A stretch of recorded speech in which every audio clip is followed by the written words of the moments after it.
माझ्या मुखा वाटे नय वचन, हवे ते संतान द्रव्य कोण. संसारिक बरकत यावी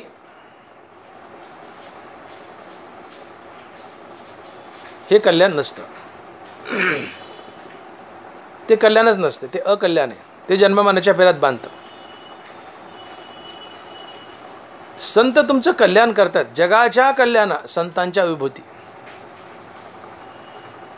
तुमचं कल्याण म्हणजे तुम्हाला मुक्ती मिळवून देणं, भगवंताची प्राप्ती करून देणं, तुम्हाला संत बनवणं, नराचा नारायण बनवणं, याला कल्याण म्हणतात. कल्याण या शब्दाची व्याख्या सांगताना ज्ञानोबा आहे, कल्याण या शब्दाला स्वस्ती शब्द वापरतात. आणि ज्ञानोबा लिहितात की विचारोनी अहंकार सांडीजे, मग अस्तीची वस्तू होईजे, मग आपली स्वस्ती सहजे आपण केली. आपली स्वस्ती सहजे आपण केली. आपलं कल्याण आपणच करतो, संत निमित्त मात्र असतो. जसं एखादा विद्यार्थी अतिशय उत्कृष्ट मार्क घेऊन 95% मार्क घेतलेत, 12वीला पहिला आला आहे, मेडिकलला लागला आहे, 95% मार्क घेण्याची त्याच्यात पात्रता आहे, पण तरी त्याला परीक्षा द्यावी लागती आणि परीक्षकांना म्हणावं लागतं, पेपरवर मार्क द्यावे लागतात आणि सांगावं लागतं की याला 95% मार्क मिळण्याच्या पात्रतेचा आहे. हा परीक्षकांना शिक्कामोर्तब केल्यावर विद्यापीठ त्या विद्यार्थ्याला डिग्री देतं आणि 95% मार्क देतं आणि पुढे तो MBBSला जातो. तसं संतांना म्हणावं लागतं देवाला की देवा हा माझा साधक विवेक वैराग्य आणि आत्मज्ञानानं नटला, याला देव बनव. संत फक्त तुमचा वशिला आहेत. संत तुमची भगवंताच्या दरबारात वकिली करतात. संताच्या एका हातात देवाचा हात असतो, दुसऱ्या हातात साधकाचा हात असतो. संत देवापुढे तुमची वकिली करतात की हा साधक देव होण्यास पात्र, देवाला देव बनव. देव बनवतो, संताचा ऐकतो. संत हे परीक्षक असतात. परंतु तिथपर्यंत जी मजल गाठायची, साधकापासून सिद्धावस्थेला जाण्याची जी मजल मारायची, ती तुम्हालाच करावी लागते. ज्ञानोबा लिहितात की विचारोनी अहंकार सांडीजे, तरी अस्तीच वस्तू होईजे, मग आपली स्वस्ती सहजे आपण केली. तुम्ही विचारपूर्वक अहंकार टाका, म्हणजे तुम्ही अस्तीच वस्तू, अर्थात तुम्ही देव आहेत, देव व्हाल अहंकार टाकला की. आणि अहंकार टाकून देव होणं ही तुमची स्वस्ती आहे, अर्थात तुमचं कल्याण आहे. आणि म्हणून कल्याण या शब्दाचा अर्थ होतो देव बनणं, मुक्त होणं. अहंकार गेला तुम्ही देव होता, अहंकार गेला तुका म्हणे देव झाला. आणि म्हणून अहंकार आणि विषयवासना यांच्या त्यागासाठी आयुष्यभर केलेली रामनामाची साधना म्हणजेच परमार्थ. आणि अहंकार असेल मनाचा मनपणा नाहीसा होणं हाच मोक्ष आहे. आणि म्हणून विचारोनी अहंकार सांडीजे, मग अस्तीच वस्तू होईजे, मग आपली स्वस्ती सहजे आपण केली. तुम्ही रामनामानं अहंकार जाळा, मग तुम्ही असलेलीच वस्तू बनता. तुम्ही मुळातच देव आहेत. देवातून तुमच्यात अभेद आहे, तुम्ही देवाचाच अंश आहेत, पण अहंकारामुळे माणूस झाला. मग रामनामानं अहंकार जाळा, तुम्ही असलेली वस्तू अर्थात मूळचे देव आहेत, देवच बनता. आणि ही तुमची स्वस्ती असते, अर्थात तुमचं कल्याण असतं. आणि मग जगाच्या कल्याणात संतांच्या विभूती देह कष्टविती परोपकार आहे. संत तुमचं कल्याण करतात, म्हणजे तुम्ही मूळचे जे आहेत त्या अवस्थेत आणून ठेवतात. तुम्ही कोण आहेत? मी तो वासुदेव तत्वता कळोईल विचारिता. मी विश्वव्यापक आत्मस्वरूप वासुदेव श्रीकृष्ण आहे. मी आत्मस्वरूप आहे, मी आत्मा आहे, मी विश्वव्यापी आहे. संत तुम्हाला जीव स्वरूपातून आत्मस्वरूपात नेऊन ठेवतात आणि आत्मस्वरूप तुमचं मूळ घर असते. येता निजाच्या माहेरा, आलो निजाच्या माहेरा. आमचं निज माहेर काय? आत्मस्वरूप आहे. संत ते आत्मस्वरूपाच्या माहेरात नेऊन ठेवतात. तुम्ही मूळचे आत्मस्वरूपच आहात, पण अहंकारामुळं जीव झालात. अहंकार रामनामानं जाळला की तुम्ही पुन्हा आत्मस्वरूप बनता. आत्मस्वरूप बनणं अर्थात देव बनणं ही स्वस्ती आहे, आणि स्वस्ती हेच कल्याण आहे. आणि म्हणून संत आमचं कल्याण करतात, अर्थात आम्हाला आमच्या मूळ आत्मस्वरूपात नेऊन ठेवतात, अर्थात आम्हाला मुक्त करतात, आम्हाला देव करतात, पुन्हा संत बनवतात. मग जगाच्या कल्याणात संताच्या विभूती. म्हणून संतांकडं काही मागू नका हो. घरातलं धन दौलत वस्तू अमकं डमकं लेकरं काही मागू नका. बरेचसे लोक जातात, संत समजून जातात बऱ्याचशा महाराजाकडं.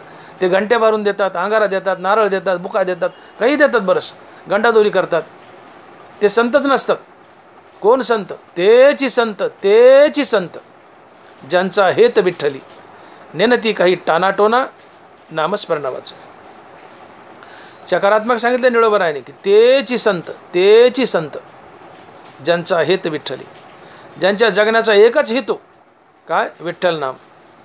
मग ज्यांच्या जगण्याचा एकच हेतू आहे विठ्ठल नाम, ते तुम्हाला बाकीचे गंडादोरा नारळ कसे देतील? ते तुम्हाला विठ्ठल नामच देतील.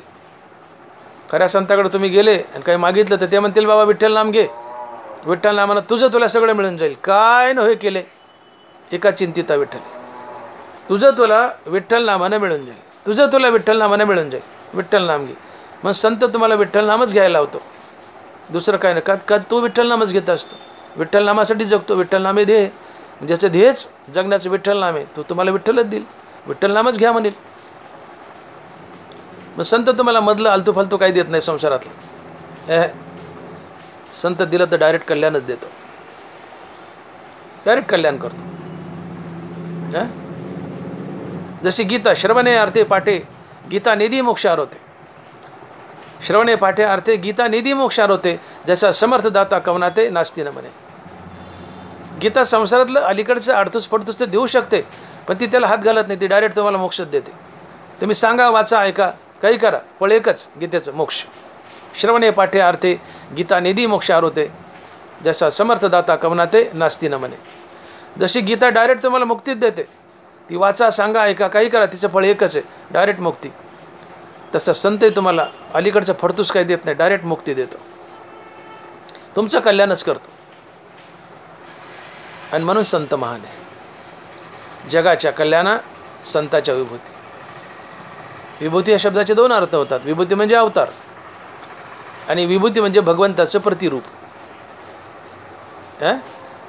भगवंताचं प्रतिरूप असलेले संत इथे येतात, म्हणजे अवतार धरून येतात, त्या विभूती असतात, थोर विभूती. आणि ते तुमचं कल्याण करतात.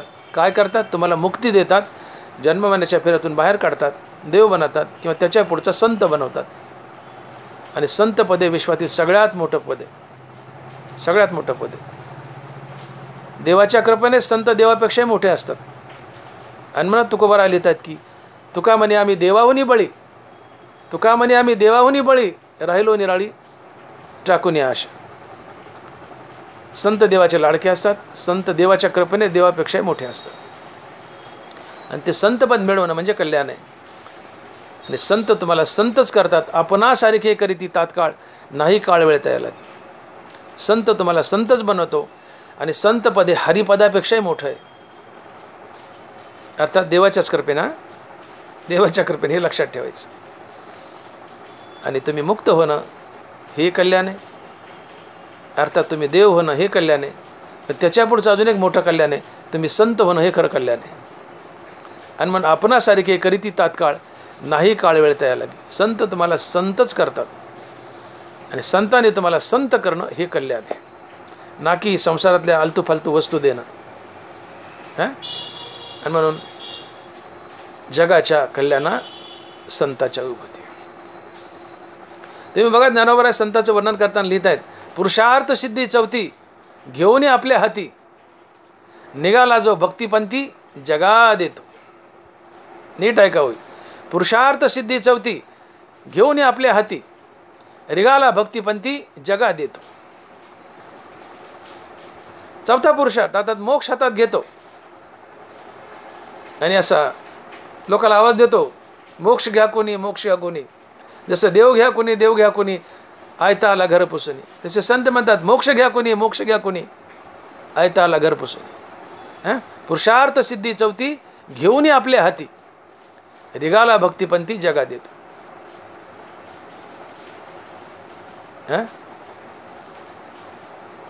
विचरे विश्व होनी विश्वाची माझी. संत स्वतः विश्व बनतो आणि विश्वात विचरण करतो आणि हातात काय घेऊन जातो? पुरुषार्थ सिद्धी चौथी अर्थात मोक्ष. मोक्षाचं गाठोडं सोबत घेऊन फिरतो आणि योग्य साधकाला मोक्ष बहाल करतो. मुक्ती वाटण्यासाठी संत आलेला असतो. संताच्या अवतार कार्याचा मुख्य उद्देश काय? हरिनाम वाटणं आणि मुक्ती वाटणं. हेची आम्हा करणे काम बीज वाढवावे नाम, तुकोबर आहे. हरिनामाचा प्रसार आणि मुक्ती वाटणं योग्य साधकाला, हे संतांचं मुख्य अवतार कार्य असतं. अवतार तुम्हा धरावया कारण उद्धराया जन जडजीव, हे मुख्य कार्य आहे संताच्या अवतारातलं. मग ते वाढावे सुख भक्तिभाव धर्म हे आलं पुढं, पण अवतार तुम्हा धरावया कारण उद्धराया जन जडजीव. काय? तर मुक्ती प्राप्त करणं हे माणसाचं खरं कल्याण आहे. यापेक्षा वेगळं कल्याण असूच शकत नाही किंवा नसतंच. आणि म्हणून संत जगाचं कल्याण करतात. ते कशा प्रकारे? तर संत योग्य साधकाला मुक्ती देतात, हरिपद देतात, त्याच्या पुढचं संतपद देतात. आणि हे संतपद देत असताना, तुम्हाला मुक्त करत असताना, संत आपला देह कष्टवितात, आपला देह झिजवतात. देह कष्टविती परोपकारी. चंदन आहे, समोरच्या माणसाच्या अंगाला चंदनाचा लेप लावला, त्याला गार लागतं, पण चंदन स्वतःला नाहीसं करतं, उघडून घेतं. उदबत्ती जगाला सुगंध देते, पण स्वतःला जाळून टाकते. संत तुम्हाला मुक्त करतो, पण ते करत असताना त्याला नाना प्रकारचे कष्ट सहन करावे लागतात. मी बोललो की चंदन समोरच्याला सुगंध देते, लेप लावला त्याचं शरीर थंड होतं, पण स्वतः संपतं. उदबत्ती सुगंध देते, पण स्वतः संपते. तसं संत तुमचं कल्याण करतो, मुक्ती देतो, पण स्वतःला उघडून घेतो, घासून घेतो. आणि याला तुकोबाराय म्हणतात की देह कष्टविती परोपकारी. तुका म्हणे संत सुसी जगाचे आघात. ज्ञानोबाराय तुकोबाराय या महासंतांना काय साधा त्रास झाला का? आज आम्ही त्यांना डोक्यावर घेऊन फिरतो, त्यांच्या ग्रंथ डोक्यावर घेऊन फिरतो, उदो उदो करतो ज्ञानोबाराय तुकोबारायचा, पण जेव्हा ते हयातीत होते ज्ञानोबाराय तुकोबारायला जेवढा त्रास झाला जगात, तेवढा त्रास कुणालाही झाला नसेल, कुणालाही झाला नसेल. देह कष्टविती परोपकारी आलेच होते एवढ्या करता, जगाच्या कल्याणात संताची विभूती एवढ्या करताच आले होते.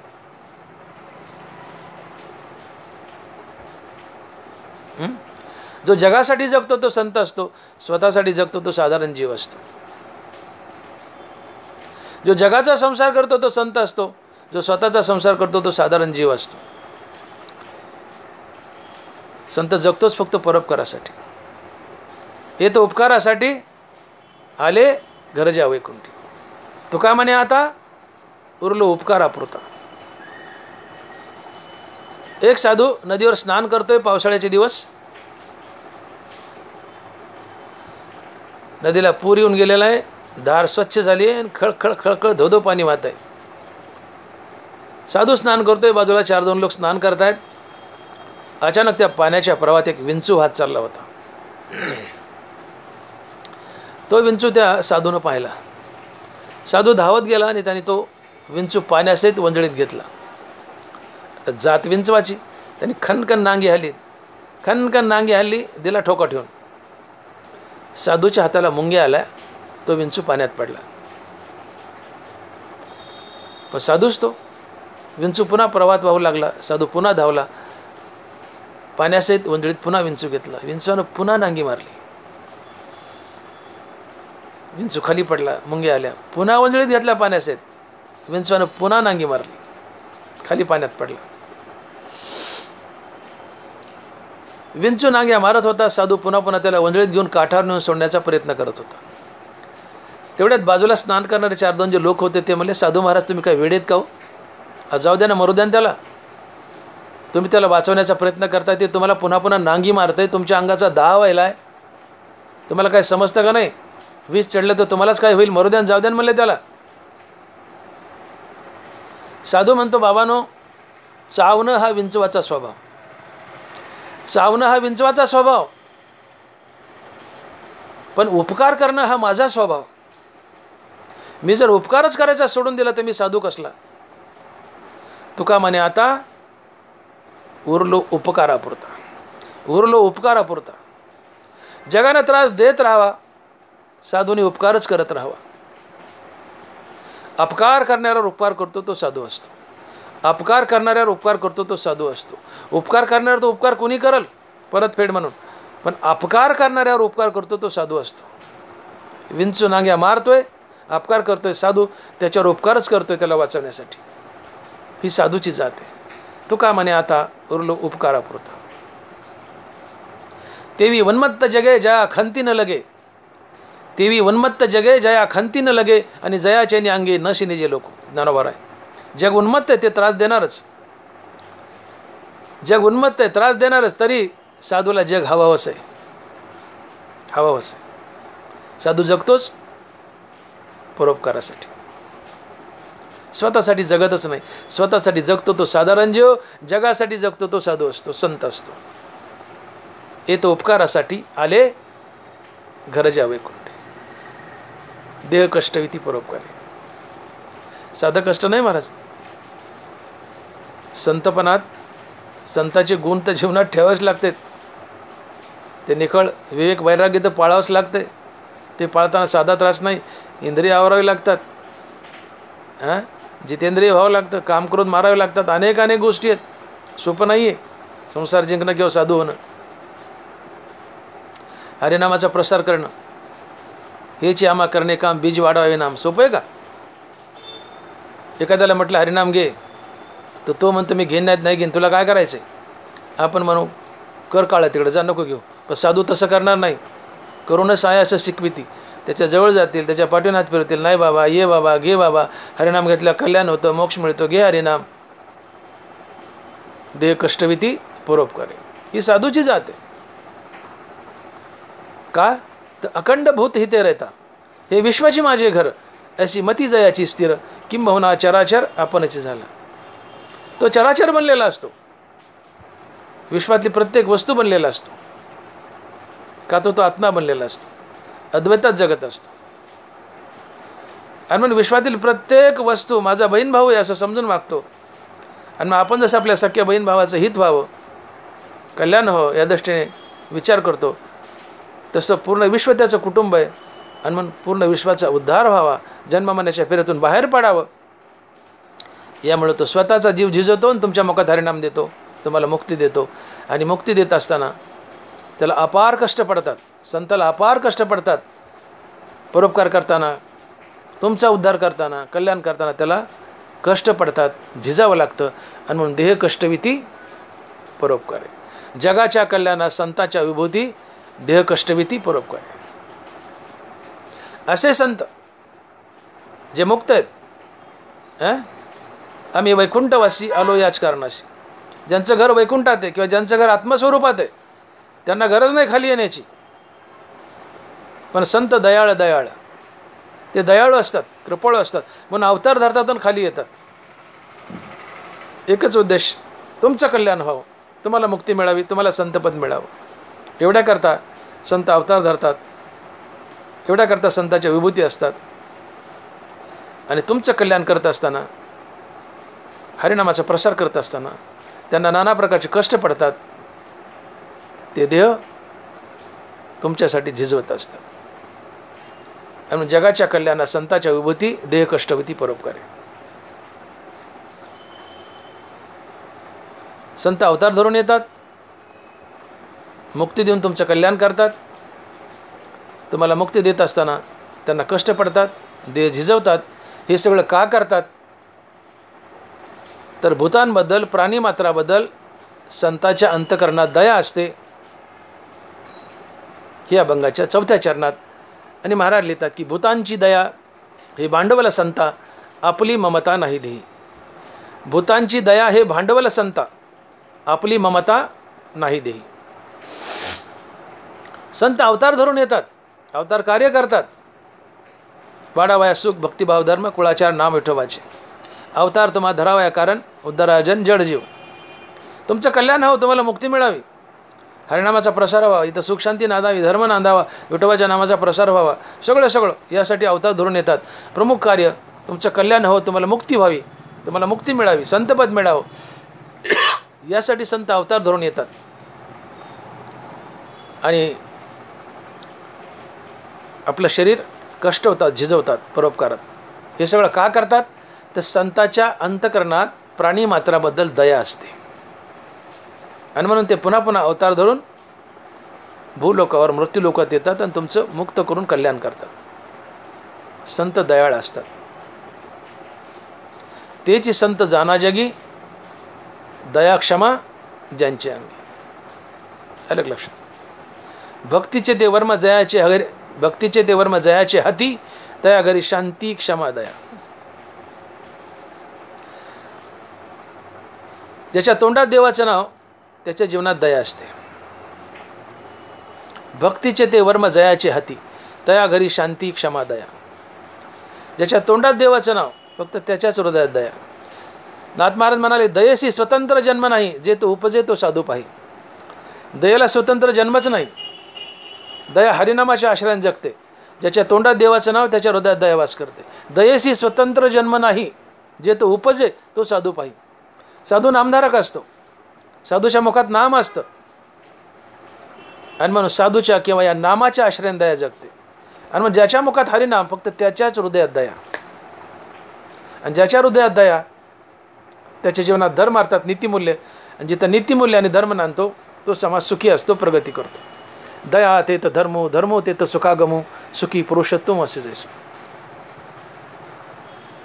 संताच्या अंतकरणात प्राणी मात्राबद्दल दया असते म्हणून ते अवतार धरून येतात आणि तुमचं कल्याण करतात, तुम्हाला मुक्ती देऊन. ज्ञानोबा लिहित आहेत, किंबहुना तर्षिता लागी पाणी आराईले जगी, तसे दुःखिताचे सेलभागी जिने तयाचे. दयेची व्याख्या केली ज्ञानोबारांनी. किंबहुना तर्षिता लागी पाणी आराईले जगी, तसे दुःखिताचे सेलभागी जिने तयाचे. काय असते दया? दया काय असते? आपपर भाव न ठेवता, आपपर भाव न ठेवता समोरच्या दुःखी पीडित माणसाचं दुःख निवारण करण्यासाठी अंतकरणात असलेली तळमळ म्हणजे दया. पाण्याचा जन्म जसं तहानेने पीडित असलेल्या माणसाची तहान क्षमवण्यासाठी झालेला असतो, तसं दयावान पुरुषाचा जन्म फक्त आणि फक्त समोरच्याचं दुःख निवारण करण्यासाठी झालेलं असतं. किंबहुना आतर्षिता लागी पाणी आराईले जगी, तसे दुःखिताचे सेलभागी जिने तयाचे. निम्न भरले विने पाणी जैसे ढळोच नेणे, तैसे श्रांता तोषोने जाणे सामोरिया. ज्ञानोबा आहे. पाणी वाटेने वाहत आहे आणि वाहत असताना त्या पाण्याच्या मार्गात जर एखादा खड्डा आला तर पाणी मोटरसायकलसारखं त्या खड्ड्यावर उडी मारून पुढे जात नाही. पाणी प्रथमतः त्या खड्ड्यात उतरतं, खड्डा भरतं आणि मग पुढे वाहू लागतं. पाणी आपल्या वाट्याने वाहत असताना पाण्याच्या वाट्यात जर खड्डा आला तर पाणी पहिलं खड्ड्यात उतरतं, खड्डा भरतं आणि मग पुढे वाहू लागतं. तसं एखादा दीन दुबळा रंजलेला गांजलेला साधू किंवा दयावान पुरुषाच्या रस्त्यात आला तर तो दयावान पुरुष अगोदर त्या रंजल्या गांजल्याची अडचण दूर करतो आणि मगच पुढे चालतो. ही दया असते आणि हा दयावान पुरुषाचा बाणा असतो. निम्न भरले वेने पाणी जैसे ढळोची नेणे, तसे श्रांता तोषोनी जाणे सामोर्या. श्रांत म्हणजे दमलेला, थकलेला, नडलेला, रंजलेला, गांजलेला, अडचणीत असलेला, दुःखी श्रांत. आणि विश्रांत म्हणजे सुखी आहे, आराम आहे. श्रांत म्हणजे दमलेला, थकलेला, भागलेला, दुःखी. निम्न भरली वेने पाणी जैसे ढळोची नेणे, तसे श्रांता तोषोनी जाणे सामोर्या. पाणी पाटानं वाहत आहे, त्याच्या मार्गात एखादा खड्डा आला तर ते खड्डा भरल्याशिवाय पाण्याला पुढे जाणं माहीत नसते. तसं दयावान पुरुष आहे, साधू आहे, त्याच्या मार्गात दीनदुबळा रजले गांजलेला दुःखी आला तर त्याची अडचण दूर केल्याशिवाय त्या दयावान पुरुषाला, साधूला पुढे जाणं माहीत नसतं. हा दयाने दयावान पुरुषाचा बाणा असतो. दया ही समोरच्यासाठी जगते, दया स्वतःसाठी जगत नाही. दया समोरच्याला कधी दुःख देत नाही, दया उलट समोरच्याचं दुःख निवारण करते. नवरा बायकोत नेहमी भांडण होतं का? दोघांच्या मुखात हरिनामाचा अभाव. मुखात हरिनाम नाही म्हणून हृदयात दया नाही, हृदयात दया नाही म्हणून निर्दय आहेत, कडू आहेत, कपटीत. दोघं एकमेकाला हाणतात, मारतात, लाताचा चेंडू करतात, घटस्फोट होतो, संसार मोडतो. पण दोघाच्या मुखात रामनाम आहे. आता दोघाच्या हृदयात दया, दोघाच्या हृदयात दया. दया स्वतःसाठी जगत नाही, दया समोरच्यासाठी जगते. दोघाच्या मुखात रामनाम, दोघाच्या हृदयात दया. दया समोरच्यासाठी जगते, दोघं एकमेकासाठी जगतील. नवऱ्याला काटा मोडला तर बायकोच्या डोळ्यात पाणी, बायकोला काटा मोडला तर नवऱ्याच्या डोळ्यात पाणी येईल. का? हृदयात दया आहे. का? तर दया स्वतःसाठी जगतच नाही, दया समोरच्यासाठी जगते. मुखात रामनाम, नवरा बायकोच्या मुखात रामनाम, दोघाच्या हृदयात दया, दोघाच्या हृदयात दया. तर दया समोरच्याचं दुःख निवारण करते. तर नवरा बायको हृदयात दया असल्यामुळे दोघं एकमेकाचं दुःख निवारण करतील, एकमेकाला दुःख देणार नाही. का? दयेचा स्वभाव आहे. दया कधी दुसऱ्याला दुःख देत नाही, दुसऱ्याचं दुःख निवारण करते. आणि म्हणून तुम्हाला नवरा बायकोला आपला संसार सफल व्हावासा वाटत असेल तर उभयता पती पत्नीनं निरंतर रामनाम जपावं. नवरा बायकोने रामनाम जपलं तर दोघाच्या हृदयात दया, आणि या दयेमुळं दोघं एकमेकाचं दुःख निवारण करतील, एकमेकाला दुःख देणार नाही. त्यांचा संसार सफल आणि सोन्याचा होईल. नवरा बायकोत कधीच भांडण तंटा होणार नाही, घटस्फोट होणार नाही. ही दया आहे. संतांच्या हृदयात दया आहे. का? संत नामधारक आहेत. दयेला स्वतंत्र जन्माचं नाही, दया नामाच्या आणि नामधारकाच्या आश्रयाने जगत असते. दयेशी स्वतंत्र जन्म नाही, उपजेतो साधू पाही.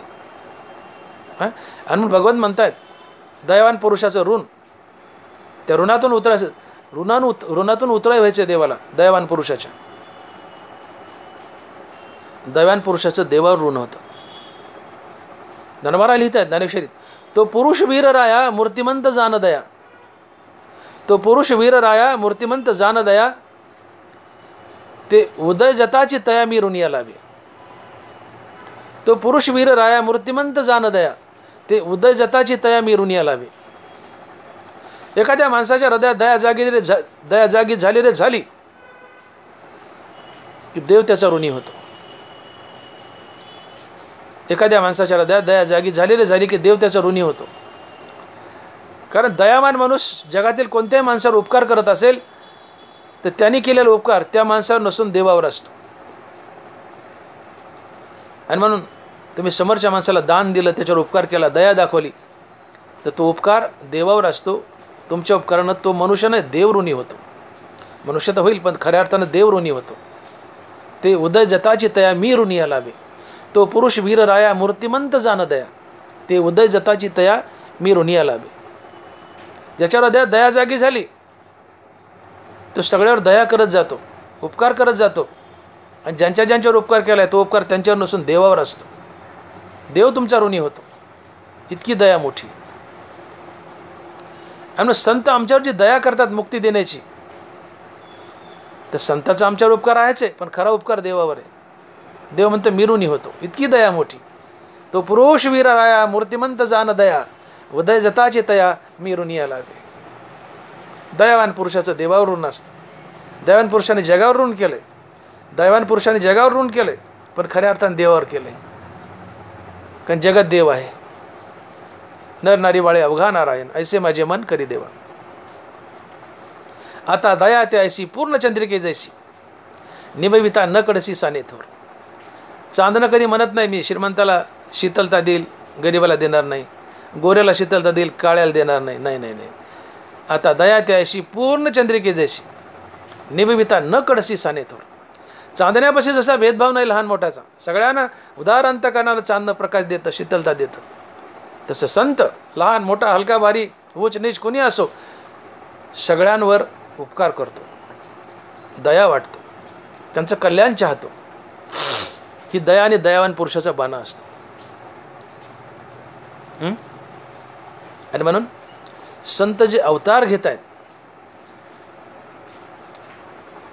याचं एकच कारण त्यांच्या हृदयात आमच्याबद्दल असलेली दया. आणि ही दया त्यांना शांत बसू देत नाही. ही दया त्यांना हरिनामाचा प्रसार करायला लावते, तुम्हा आम्हाला भक्तिमार्गात ओढायला लावते, आमच्या मुखात नाम द्यायला लावते, आणि मग आम्हाला योग्य साधक बनवून मुक्तीपर्यंत पोहोचायला लावते. साधू आमच्यावर जो उपकार करतो तो केवळ दयेमुळं. साधूच्या जीवनातील हे दयेचं भांडवल जर काढून टाकलं, भूतांची दया हे भांडवल संता. साधूचं संतपणाचं दुकानच जर कशावर चालत असेल, साधूचं साधूपणाचं दुकानं जर कशावर चालत असेल तर केवळ दयेच्या भांडवलावर.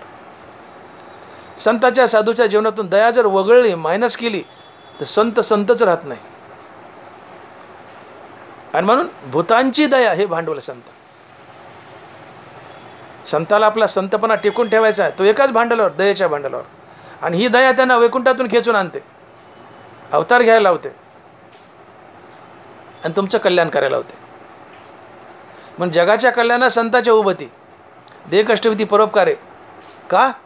तर भूतांची दया हे भांडवल संता, आपली ममता नाही देई.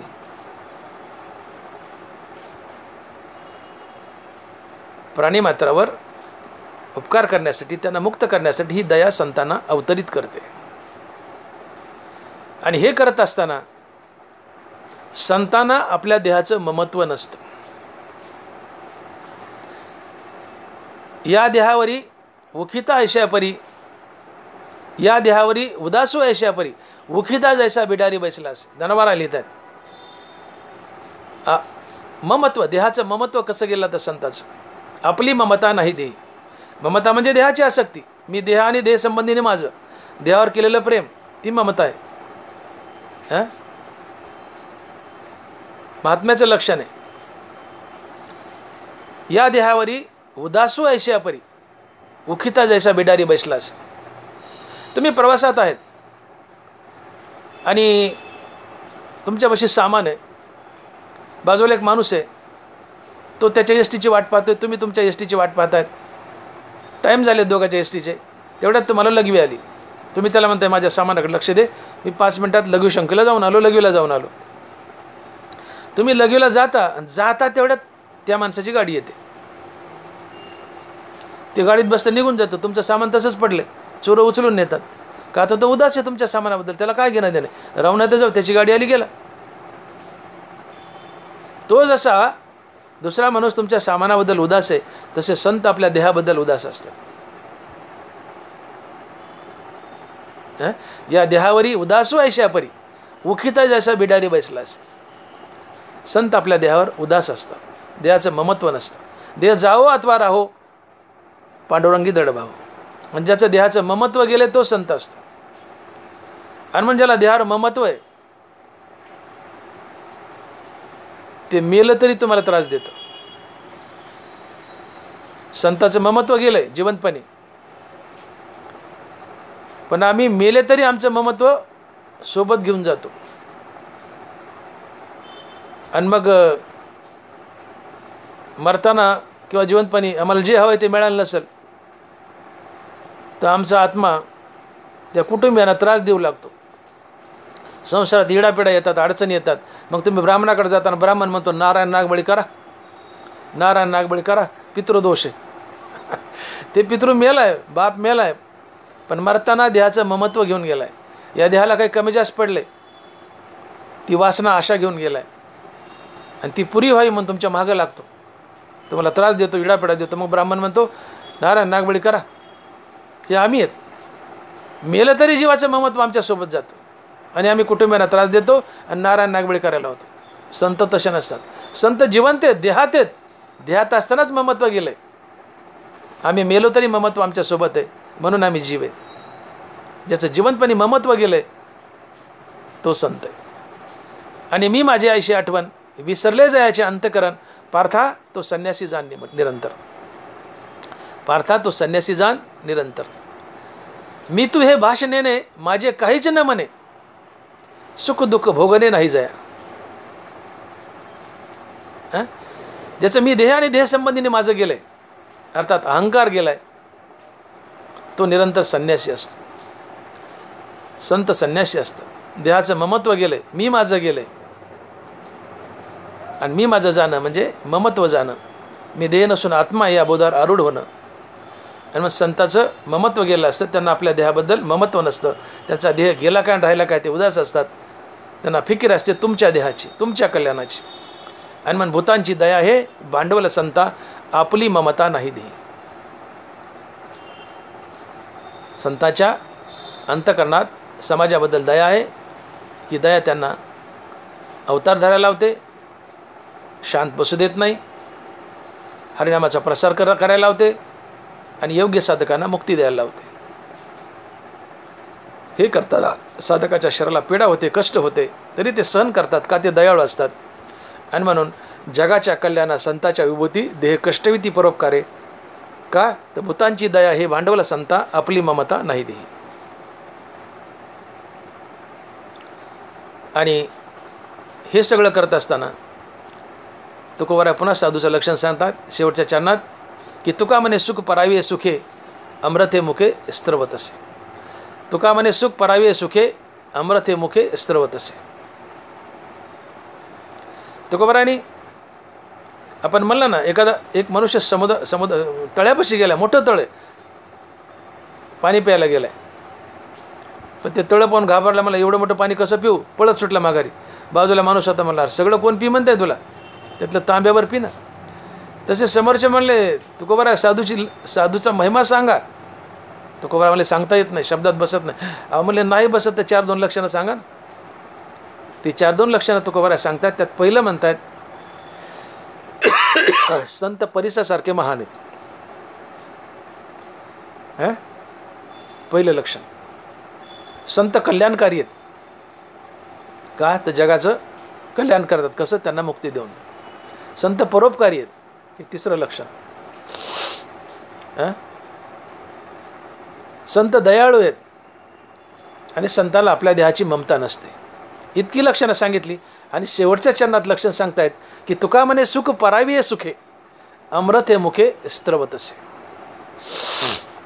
अमृत मुखे स्त्रवत असे. आता सुख परावी सुखे याचे 2 अर्थ होतात. पहिला अर्थ सरळ संसारिक अर्थ की दुसऱ्याच्या सुखानं आपण सुखी होणे, हा एक अर्थ. आणि दुसरा अर्थ समोरच्याला मुक्ती दिली, तो आत्मानंदानं सुखी झाला की संत सुखी होतो. असे दोन्ही अर्थ घ्यायचे. नरवारा लिहित आहेत पावो जो शीतळता लाहे ते डोळ्याची लागी होय तसा परसुखे जाय सुखा होतो. पायाखाली बर्फाचा खडा आला, पाय गार झाले, पायाला आनंद सोबत डोळ्याला आनंद. पुन्हा नरवारास लिहित आहेत पायी काटा नेठे व्यथाजीवी उमटे तसा पोळे संकटे पुढील आचेने. पायात काटा मोडला, कळ पायाला, कळ जीवालाही. पायाखाली बर्फाचा खडा आला, पाय गार झाले, पायाने आनंद उठला, सोबत डोळ्याने आनंद उठला. तसं जगाच्या घरात सुख आलं, संताला सुख. जगाच्या घरात दुःख आलं, संतालाही दुःख. परसुखे जाय सुखावत.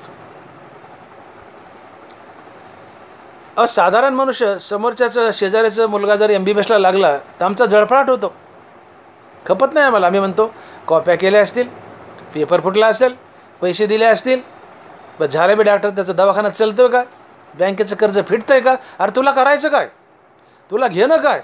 पण आमचा पापडा होतो, आमचा जळफळाट होतो, आमच्या पोटात वायगोळा उठतो. हा साधारण जीव आहे. शेजाऱ्याचं कल्याण झालं आम्हाला देखवत नाही. कल्याण म्हणजे संसारिक कल्याण, इथं मोक्ष घ्यायचा नाही. शेजाऱ्याचं बरं झालं आम्हाला खपत नाही. पण शेजाऱ्याचं बरं झालं, शेजारी आनंदी झाला आणि मी आनंदी झालो, मी संत कोटीतला आहे. परसुखे जाय सुखावतो. जो जगाच्या सुखाने सुखी होतो, जगाच्या दुःखानं दुःखी होतो, तो संत असतो. तुका म्हणे सुख परावी सुखे. जगाच्या सुखानं सुखी होतो, जगाच्या दुःखानं दुःखी होतो, तो संत असतो. हा एक अर्थ आहे. आणि दुसरा अर्थ संत जगाचं कल्याण करतात, अर्थात जगाला मोक्ष मिळवून देतात, योग्य साधकाला मोक्ष मिळवून देतात. आणि मोक्ष मिळाल्यानंतर तो साधक सिद्ध बनून आत्मसुखात लोळत असतो, तो खऱ्या अर्थानं सुखी होतो. आणि त्याचं खऱ्या अर्थानं आत्मसुख पाहून संतही सुखी होतो. आणि म्हणून तुका म्हणे सुख परावी सुखे अमृते मुखे स्त्रवत असे. असे या चरणाचे 2 अर्थ घ्यायचे. आणि अमृत हे मुखे स्त्रवत असे याचे 2 अर्थ आहेत. तसे साचा आणि मवाळ, मितुले आणि रसाळ शब्द जसे कल्लोळ अमृताचे. संतांची वाणी अमृतासारखी गोड असते. का पतिव्रते आले वार्धक्य जैसे. संत किती गोड बोलतात, ज्ञानोबा उपमा देतात. गंगापय अससले का पतिव्रते आले वार्धक्य जैसे. बाई पतिव्रत आहे आणि म्हातारपण आले. आधीच पतिव्रत आहे, हळूवार बोलणारी, म्हातारपण आल्यावर किती हळूवार बोलेल, गोड बोलेल. पतिव्रत आहे म्हातारी, तिच्या घरी तुम्ही गेले, ती कसं स्वागत करेल. कोण आपण, कुठून आलात, या ना, बसा, काय काम काढलं. ते गेलेत बाहेर, येतील आता, तो पण चहा घ्या. का पतिव्रते आले वार्धक्य जैसे. पतिव्रत आहे म्हातारी झाली, ती जसं विनम्राने गोड बोलते, तसं संत विनम्राने गोड बोलतात, विनम्राने गोड बोलतात. आम्ही कसं करू, आम्ही काय बोलू, कोण राहतो, काय काम आहे, माझे मालक बाहेर गेले, दुपारी येतील, जा, आल्यावर ये, झिडक्या मारू. तसं नाही आहे. पतिव्रता म्हातारपण ती जशी हळवाराने गोड बोलते, तसं संत गोड बोलतात. साचे आणि मवाळ, सत्य मवाळ, मितुले आणि सरळ, मोजकं आणि सरळ, रसाळ गोड. शब्द जसे कल्लोळ अमृताचे, शब्द जसे कल्लोळ अमृताचे. अमृत हे मुखे स्त्रवत असे. संतांच्या वाणीतून सातत्यानं मधुर आणि गोड वाणी निघते, अमृतासारखं गोड बोलतात. त्यांच्या मुखातून हरिनाम निघतं, हे बी अमृतच आहे, नाम अमृत. गोड रसाळ शब्द निघतात, हे बी नाम अमृत, हे बी अमृतच आहे. म्हणून अमृत हे मुखे स्त्रवत असे. संत सगळ्यासोबत गोड बोलतात, म्हणून अमृत हे मुखे स्त्रवत असे. संतांच्या मुखातून हरिनाम निघतं, म्हणून हे अमृत हे मुखे स्त्रवत असे. मग तुका म्हणे वाणी प्रेम अमृताची खाणी. संतांच्या मुखातून सातत्यानं मधुर आणि रसाळ वाणी निघते, अमृतच टपकत असतं. असे संत जगावर उपकार करण्यासाठी, त्यांचं कल्याणासाठी अवतार धरतात, भूतलावर येतात, मुक्ती देऊन तुमचं कल्याण करतात. त्यांची वाणी रसाळ असते, गोड असते. त्यांच्या वाणीतून गोडवा किंवा नामामृत हे टपकत असते. आणि म्हणून तुकोबारा म्हणतात की तुका म्हणे सुख परावी हे सुखे, अमृत हे मुखे स्त्रवत असे. विठोबाय रखुमाई, जय जय विठोबाय रखुमाई, विठोबाय रखुमाई, जय जय विठोबाय रखुमाई, विठोबाय रखुमाई. याच्यामध्ये आपण अभंगाचा भावार्थ पाहिला. 2 मिनिटात धावता आढावा सारांश. काय वानू आता न पुरे ही वाणी, मस्तक चरणी ठेवीत असे. थोरीव सांडिली आपली परिसे, नेने शिव कैसे लोखंडाशी. जगाच्या कल्याणात संताच्या विभूती, देह कष्टविती परोपकारे. भूतांची दया हे भांडवल संता, आपली ममता नाही देई. तुका म्हणे सुख परावे सुखे, अमृत हे मुखे स्त्रवत असे. तुकोबारायनं कोणी XYZ साधकानं विचारलं की तुकोबाराय संताची माहिती सांगा. तुकोबाराय म्हणले संत शब्दात बांधता येत नाहीत. संत शब्दात बांधणं हा अपमान आहे. संत शब्दात येते. जिथं मौन धारण करावं तिथं संताचं वर्णन सुरू होतं. संत शब्दात बांधता येत नाहीत. जसं ज्ञानोबा म्हणतात की अमृताची चवी निवडी जे ते अमृतासारखीची म्हणे, तसे ज्ञान हे उपमेजे ज्ञानेशीची. अमृताला कशाची उपमा द्यायची तर अमृताचीच द्यावी लागेल. ज्ञानाला कशाची उपमा द्यायची ज्ञानाचीच द्यावी लागेल. या पृथ्वीवर ज्ञानासारखं पवित्र ज्ञानच, अमृतासारखं गोड अमृतच. पृथ्वीवर अमृत नाही, पण उदाहरण ज्ञानासारखं मोठं ज्ञानच, अमृतासारखं गोड अमृतच. तसे संतासारखे गोड संतच, संतासारखे महान संतच, संतासारखे मोठे संतच. संतांना शब्दात बांधता येत नाही, शब्द कुंठित होतात. मन महाराज म्हणले काय वानू आता न पुरे वाणी. काय सांगू संताबद्दल, संत शब्दात बांधताच येत नाहीत. मग साधक म्हणतात काहीतरी 4-2 लक्षणं सांगा ना. मग लक्षणं सांगायला सुरुवात केली की संत परिसासारखे थोर असतात. परिस एवढा मोठा आहे पण तरी घाणेरड्या लोखंडाला शिवतो, त्याचं सोनं करतो. संत एवढा मोठा आहे तरी साधारण जीवाला शिवतो, त्याला मुक्ती देऊन त्याचं कल्याण करतो. अर्थात संत इथं येतात ते जगाचं कल्याण करण्यासाठी, जगाला मुक्ती देण्यासाठी. का तर संताच्या अंतःकरणात दया असते प्राणीमात्राबद्दल, म्हणून ते अवतार धरून येतात आणि योग्य साधकाला सिद्ध बनवतात, मुक्ती देतात, त्याचं कल्याण करतात. आणि हे सगळं करत असताना ते देहकष्ट वितात, परोपकारात देह झिजवतात, त्यांना आपल्या देहाची ममता नसते, त्यांचा देह जावं अथवा राहावं, पण ते जगासाठी झटत असतात. आणि एवढंच नव्हे तर संत असे असतात की त्यांना जगाच्या सुखाने सुख होतं, जगाच्या दुःखाने दुःख होतं. किंवा साधक सिद्ध झाला, आत्मसुखात लोळू लागला की संतांनाही सुख होतं. त्यांची वाणी रसाळ असते, गोड असते, ते सगळ्यांना रसाळ आणि गोड वाणीतच बोलतात. किंवा त्यांच्या मुखातून नामाचं अमृत टपकतं किंवा गोड बोलण्याचं अमृत टपकतं. आणि म्हणून संत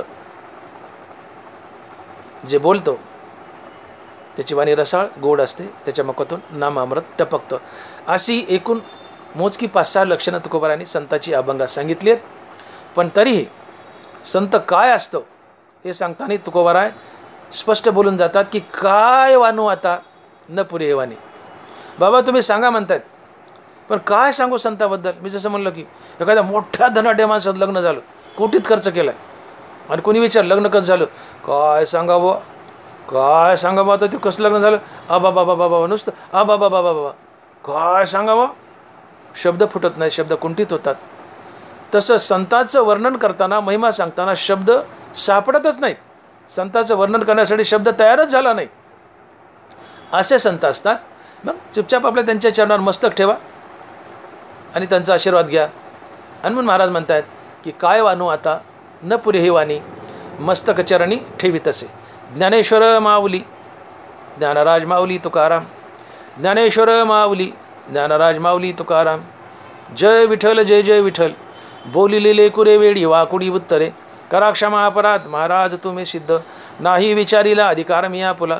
करा क्षमा अपराध महाराज तुम्ही सिद्ध, तुका म्हणे ज्ञानेश्वरा राखा पाया किंकरा. करा क्षमा अपराध महाराज तुम्ही सिद्ध, ज्ञानदेव तुकाराम ज्ञानदेव तुकाराम. तुकाराम तुकाराम तुकाराम तुकाराम. पुंडलिक वरदे हरी विठ्ठल श्री ज्ञानदेव तुकाराम.